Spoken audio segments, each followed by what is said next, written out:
Aish. The steak on my plate was cold, a gray slab of disappointment under the flickering kitchen light. My parents exchanged heavy, rehearsed glances while Noah smirked at his phone. On my 17th birthday. The H. My parents admitted they had drained my college fund for my brother's business. We did not think you would amount to much, my father said without looking up. So I worked hard and built my life from scratch. Now they are struggling and demanding my paycheck. Shh. I just sat there, listening to the clock. I did not scream or flip the table. Instead, I watched the way my mother picked at her cuticles, her eyes darting toward Noah's expensive new watch. They spoke about his vision as if it were gospel and my future, as if it were a clerical error. The air in the room felt thin and tasted of burnt garlic. I realized then that I was not a son to them. I was merely an afterthought in their grand design. Dad finally cleared his throat. The next morning, I walked 3 blocks to Peter's auto body while the sun was still a bruised purple. The shop smelled of ozone, old grease, and the sharp tang of grinding metal. Peter did not ask for a resume or a cover letter. He looked at my bloodshot eyes and handed me a heavy push broom. I swept until my shoulders screamed and the concrete floor shone like bone. My hands began to blister by noon. Peter watched me from the shadows. By my 19th year, the blisters had turned into thick yellow calusas that resisted the bite of the welding torch. I lived in a studio apartment where the radiator hissed like a dying animal and the walls were paper thin. Every cent I earned was a brick in a fortress they could not climb. I stopped answering the door when the shadows looked too familiar. Maya found me in the shop one late night. She saw the burns on my arms. The hospital expansion project required a lead structure nerve with structural welder with steady nerves and a flawless record. I took the job. Climbing high onto the skeletal steel beams where the wind tried to peel me off the earth. My bank account grew, but my circle stayed small. Then the phone started vibrating in my pocket with a relentless, rhythmic desperation.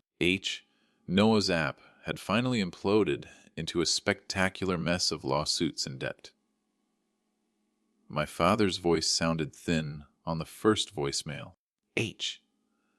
Yesterday, Noah showed up at my job site wearing a suit that cost more than my first truck. He stood in the mud and spoke about family loyalty while gesturing at the crane looming above us. He did not ask how I was doing. He asked for $5,000 to secure a lease on a new dream. I looked at his soft, clean hands and then at my own. I told him to leave before security arrived. He stayed there, watching me from the gate. Noah did not move when the security guards approached him. He kept his eyes on mine. His expression shifting from a salesman's grin to a jagged scowl. I climbed back up the scaffolding, my boots ringing against the steel. The wind up here felt clean, unlike the air near my brother. I watched him get escorted to the perimeter fence. He pointed a finger at me as the gate slammed shut. My hands were shaking in my gloves. The text messages started before I reached the ground. My mother sent 3 in a row, each one more frantic than the last. She claimed they were facing eviction because of Noah's legal fees. I blocked the number and stared at the blue spark of a co-worker's torch across the site. I had $10,000 in a high-yield account that they did not know about. It was my armor. H. Someone was watching me from a dark sedan. I drove to Maya's apartment with my eyes glued to the rearview mirror. Shh. The burns on my arm itched under the friction of my work shirt. Maya was waiting with a plate of pasta and a concerned look. H. I told her Noah had found the job site. She did not panic, but she did lock the deadbolt twice. We sat in the quiet of her kitchen. Then, my phone buzzed with an alert from my doorbell camera. The grainy video showed my father standing on my porch. He looked thin, his shoulders hunched against the evening chill. He did not knock at first. He just stood there, staring at the wood as if he could see me through it. Then he reached out and tried the handle. My heart hammered against my ribs like a trapped bird. He knew I was not home, yet he kept twisting the metal. He was looking for a way in. I showed the screen to Maya. Her face went pale as she watched my father pace the small landing. This was not a visit, it was a reconnaissance mission. He eventually left. But he stopped at my truck's empty parking spot to kick the curb. I realized then that they were no longer asking for help. They were hunting for it. I needed to move my documents before morning. I had to go back to my place. The drive back was a blur of orange streetlights and adrenaline. I parked a block away and approached my building from the rear alleyway. The air smelled of wet trash and industrial detergent from the laundromat below. I reached my floor and saw a thin scratch near the lock of my door. Someone had already tried a shim or a pick.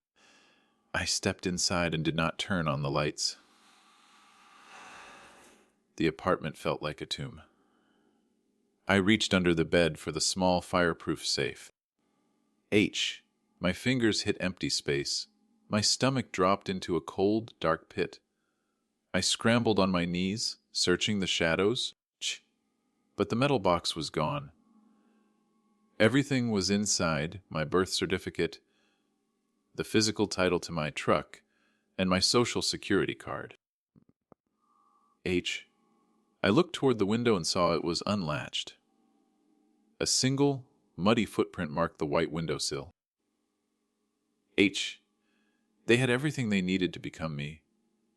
I stood in the center of the dark room, breathing in the scent of disturbed dust. My hands felt like lead weights at my sides. They had not just taken papers, they had taken my identity. Without those documents, I could not prove I owned the truck or worked the site. The silence of the apartment was heavy and mocking. I checked the hidden camera I had installed last month. The red light was still blinking steadily. I pulled out my phone and accessed the cloud storage with shaking fingers. The footage loaded slowly. The blue light reflecting in my wide eyes. At exactly 7 o'clock, Noah appeared on screen. He used a key, not a pick. He walked straight to the bedroom as if he lived there. He knew exactly where the safe was hidden. My parents had given him my spare key.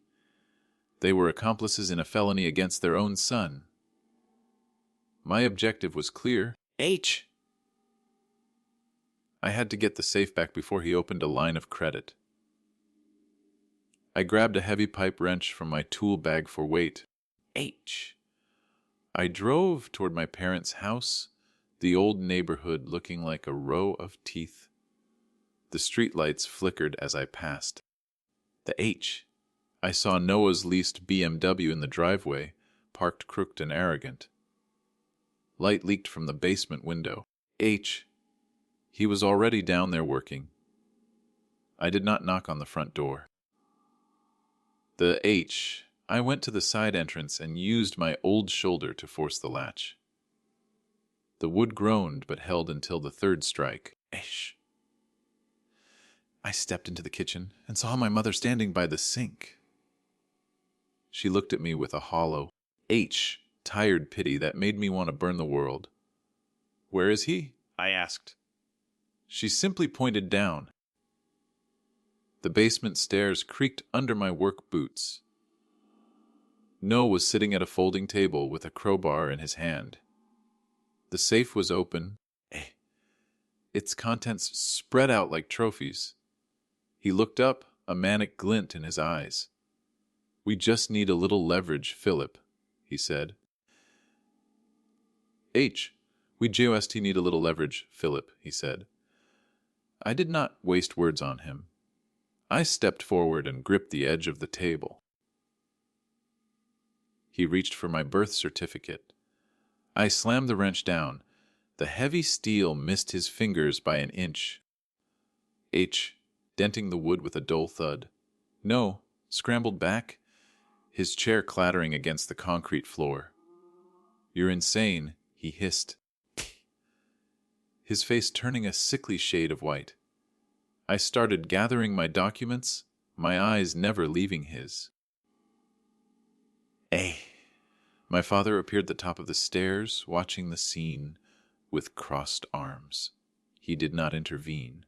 He just looked at the safe. It belongs to us. I stuffed the papers into my jacket and backed toward the stairs.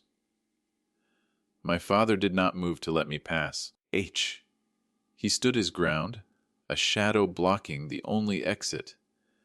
"You owe us for the years we carried you," he said quietly. I realized then that they did not see a theft. They saw a withdrawal from a bank they thought they owned. I pushed past him, but he gripped my arm. His grip was surprisingly strong. I wrenched my arm away from my father's grasp with a sharp jerk. The smell of damp concrete and old failure clung to him. "You carried nothing but Noah," I said, my voice low and dangerous. I held the pipe wrench like a shield between us. He stepped back, but his eyes remained cold and calculating. He was not looking at me as a son. He was looking at a missed opportunity. I turned and ran. The cold night air hit my face like a slap as I reached my truck. My heart was a frantic drum against my ribs. I threw the recovered documents onto the passenger seat and locked the doors. The engine roared to life, a familiar and honest sound. As I backed out, I saw Noah standing in the front window. He was holding his phone up to his ear. He was not calling me. He was smiling. I drove straight to the police station, the tires screaming on the asphalt. My objective was simple. I needed a record of the theft before they spun a lie. The fluorescent lights of the lobby were harsh and unforgiving. A tired desk sergeant looked at my grease-stained clothes and the heavy wrench in my hand. I set the tool down slowly. "My brother broke into my home," I said. "I have the video." The sergeant's expression changed when I showed him the footage on my phone. He watched Noah use the key and drag the safe across the floor. "This is a residential burglary," he noted, scribbling on a yellow pad. I felt a surge of relief, but it was short-lived. A second officer approached from the hallway. He held a tablet with a grim look. "Phillip, we just got a call from your father," he said. My father had reported a home invasion and an assault with a deadly weapon. He claimed I had forced my way in and threatened to kill them with a wrench. The power balance shifted in a heartbeat. The police were no longer just listeners. They were observers. I showed them the documents I had taken back. Shh. They looked at the crumpled papers and then at my scarred hands. One officer reached for his handcuffs. I stayed calm. My training as a welder, keeping my movements precise. I gave them the names of Peter and Big Jim as character witnesses. I explained the history of the college fund and the years of abuse. They checked my record and found it spotless. Noah's name, however, the H triggered a different reaction in their system.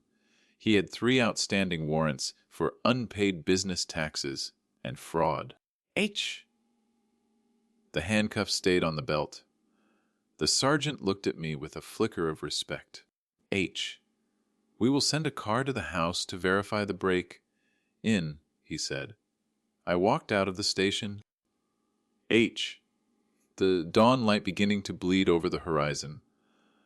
I felt like I had won a battle, but the war was far from over. I checked my phone and saw a new notification. My bank account had been frozen due to suspicious activity. Noah had already made his move. I stared at the frozen banking app icon until my eyes burned. The objective was clear. Protect my capital before Noah drained my life's work through identity theft. I raced to the local branch. The morning air thick with the scent of damp pavement and exhaust. The lobby smelled of stale coffee and industrial carpet. I waited by the plexiglass barrier, my jaw tight and my fingers twitching. The teller looked at my documents with a frown.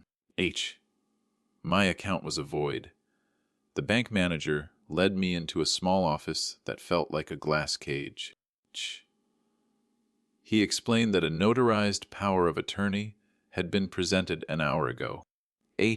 My father's name was on the document alongside a forged signature that looked exactly like mine.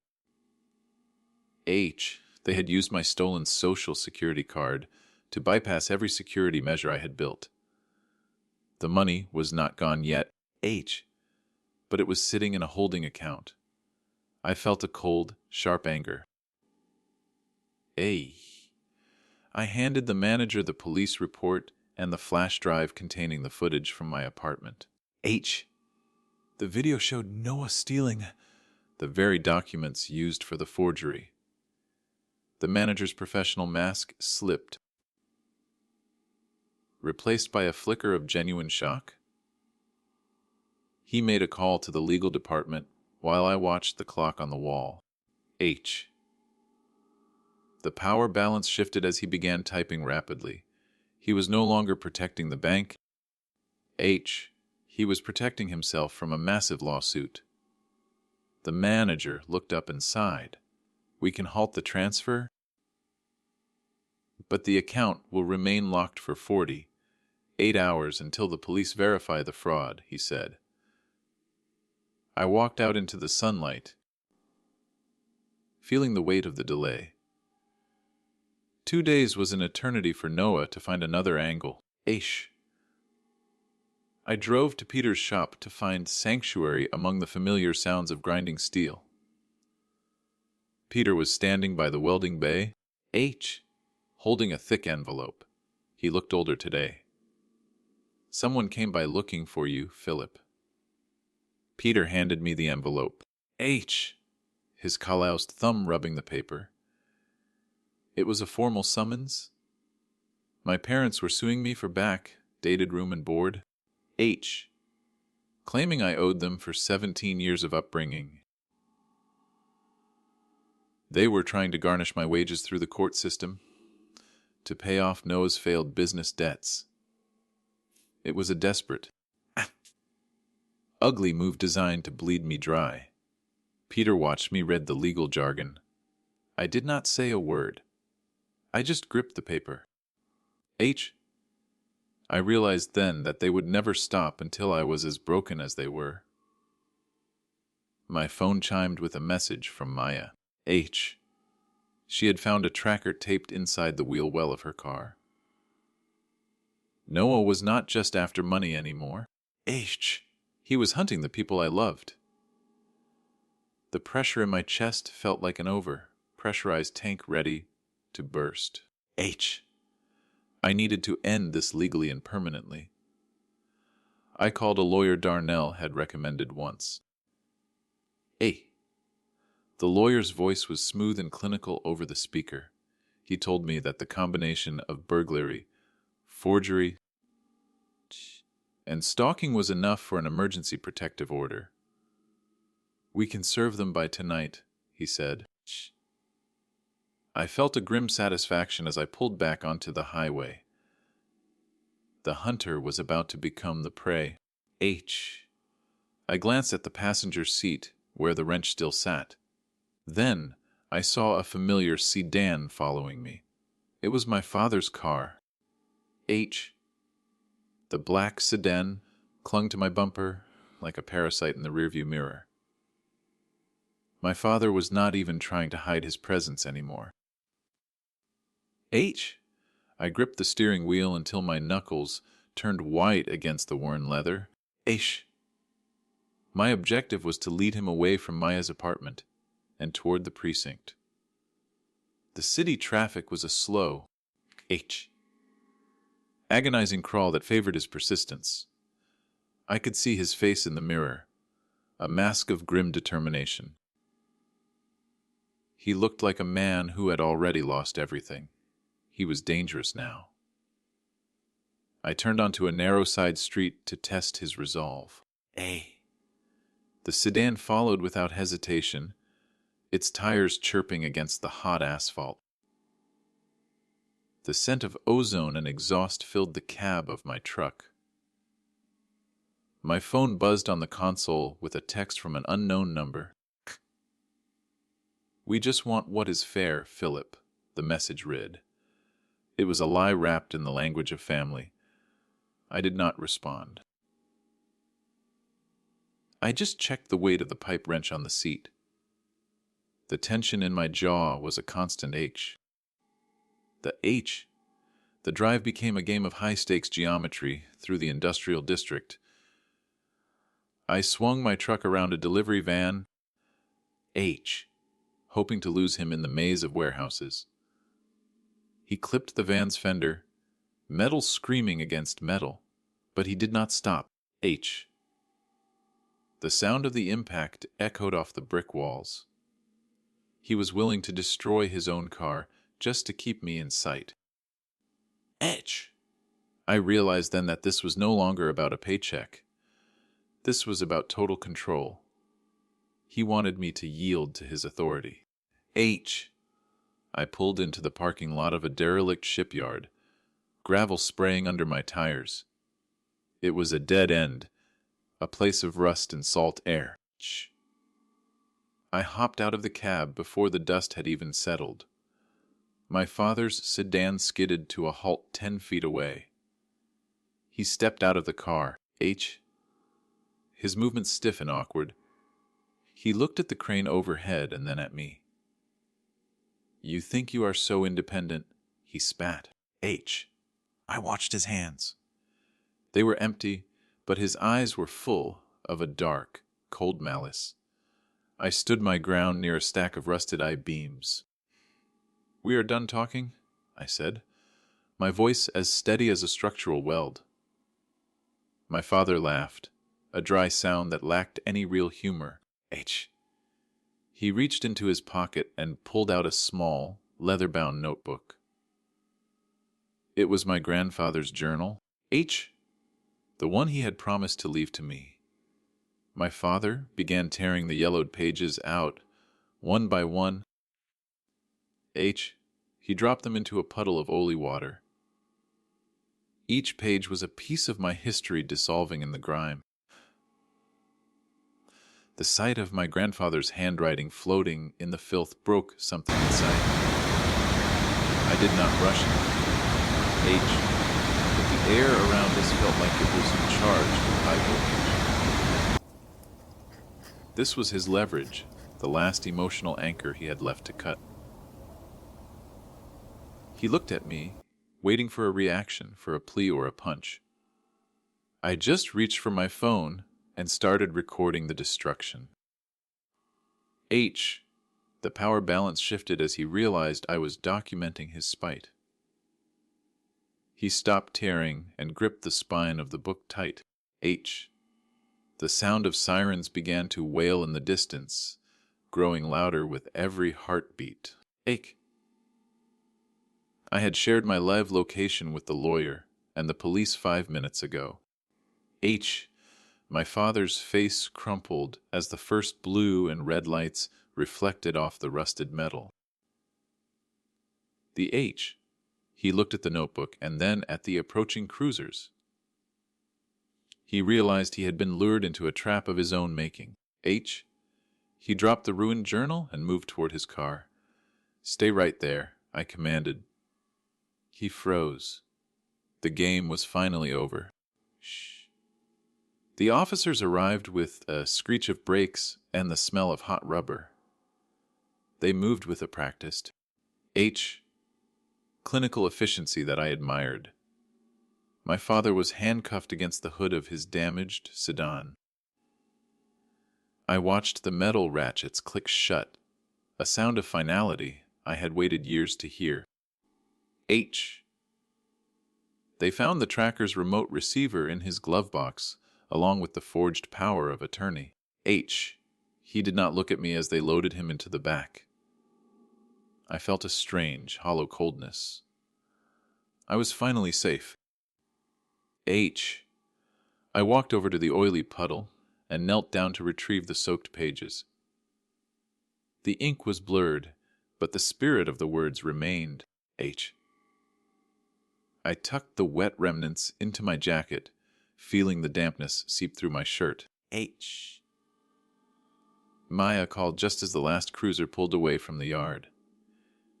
She told me the bank had finished their internal investigation. They had traced Noah to a motel on the edge of town. He had already spent $500 of my money. H. The trail was hot and the police were moving in. I drove toward the neon lights of the Sunset Motel. H. The damp journal pages still cooling against my chest. The objective was simple. H. Face Noah before the police arrived to ensure he didn't dump my remaining files. I had already tipped them off through the precinct sergeant, but I needed the data first. H. The gravel lot was filled with the smell of cheap grease and stagnant puddles. I saw the silver BMW parked near room 12. H. Its hood still ticking with heat. Rain began to fall in thin, cold needles. I checked my wrench one last time. My heart was a steady H. Heavy drum. I did not knock on the door. I waited in the shadows of a vending machine, watching the curtain flicker with a blue television glow. A figure moved inside, casting a jagged silhouette against the thin fabric. H. The pressure in my skull felt like a tightening vise. I had built a life with fire and steel, while he had built his with mirrors. H. I stepped into the light as the door finally creaked open. Noah stood there holding a bottle of expensive scotch. He froze. H. He tried to slam the door, but my work boot caught the frame with a solid crack. I forced my way into the room, which smelled of stale cigarettes and desperation. Noah scrambled back toward the unmade bed, clutching his laptop like a shield. H, you cannot be here, he stammered, his face a pale mask of fear. I did not speak. I just looked at the laptop and the scattered receipts. H, he had been living like a king on my dime. He looked pathetic in the light. H. I reached out and closed the laptop lid with one steady hand. The silver metal felt cold and clinical under my fingers. H.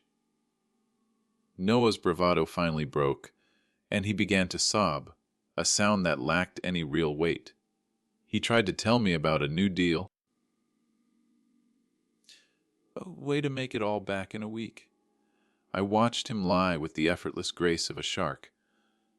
He didn't even realize the game was over. I saw my grandfather's signet ring on the nightstand.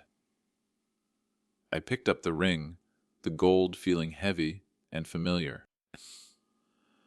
It was the last piece of the inheritance they had systematically dismantled. Noah watched me. His eyes darting toward the open window behind him. "You think you won because you have a trade," he hissed, his voice suddenly sharp. I realize now that he never hated my work, he hated my freedom. He lunged for the laptop, but I was faster. I pinned his arm to the desk. The power had shifted completely. I heard the distant chirp of a siren. A sound that finally silenced his protests. Noah looked at me with a sudden, terrifying clarity. He realized I was the one who had called them. "You would put your own brother in a cage?" he asked. I looked at the burns on my arms and the scars on my hands. "You put yourself in there years ago," I replied. I grabbed the laptop and the ring. I felt a strange sense of finality. It was done. The police swarmed the motel room within minutes. Their heavy boots thumping on the hollow floor. They found the receipts, the forged documents, and a small stash of pills Noah had hidden in the ventilation duct. I gave them a short factual statement while they read him his rights. He did not look like a tech genius anymore. He looked like a tired man who had run out of road. I walked out into the rain. Maya's car pulled into the lot. Maya jumped out and ran to me, her face a mixture of relief and exhaustion. She saw the ring in my hand and the laptop under my arm. She didn't ask for details, she just held me tight. We sat in her car as the police led Noah away in handcuffs. The rain turned into a downpour, washing the grime from the windshield. I felt a weight lift that I had carried since my 17th birthday. The storm felt like a beginning. We drove back to her apartment in a comfortable, heavy silence. The radio played low. A soft counterpoint to the rhythmic slap of the wipers. I looked at my hands in the dashboard light. They were steady now. I had my documents. My money was frozen but safe, and the anchors were gone. I realized I could finally sleep without one eye open. Maya took my hand and squeezed it. "We have a lot to plan," she said. I just nodded slowly.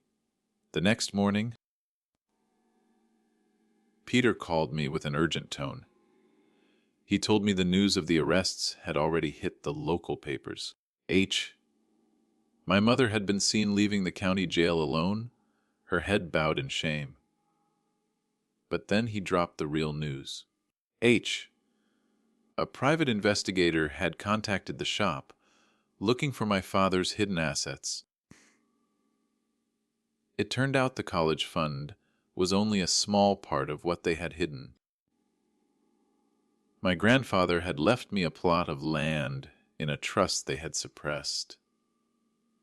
I stared at the deed Peter placed on the oily workbench.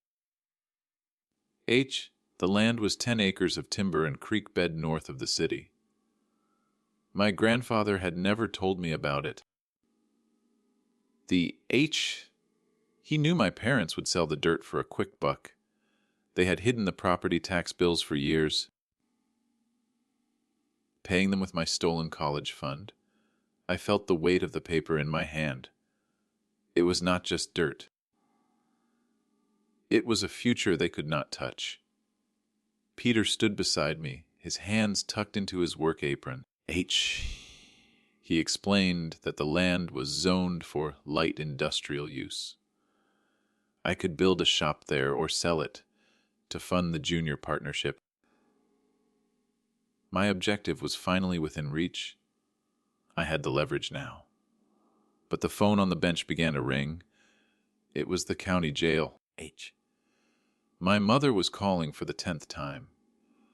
I let it go to voicemail. The silence was heavy.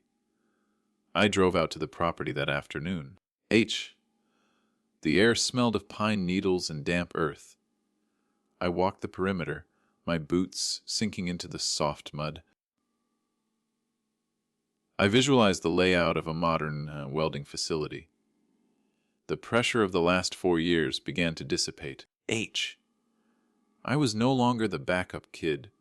I was a landowner with a plan. Then I saw a fresh tire track in the tall grass. Someone had been here very recently. A small cabin sat at the edge of the woods. The door was slightly ajar, swaying in the breeze. I approached with my hand on my heavy flashlight. Inside, the floor was covered in empty bottles and crumpled food wrappers. Noah had been using this place as a hideout. I found a stack of mail addressed to my father. They had been using the land as collateral for a secret loan. The bank was already moving to foreclose. I realized then that the land was not entirely mine yet. I had to pay off the predatory lien my father had signed. The power balance shifted again. I needed a massive influx of cash to save the timber. I looked at the signet ring on my finger. My grandfather had been a jeweler before he was a mechanic. I noticed a small seam on the side of the gold band. It was a hollow ring. I pried it open. Inside the hidden compartment was a high-grade industrial diamond. It was worth more than the college fund and the land combined. Grandfather had left me a fail, safe in case the family turned. I sat on the porch and watched the sun set. I finally understood the truth. I was never poor. I was just surrounded by thieves. I called Peter and told him I was ready to buy. The shop was going to be mine.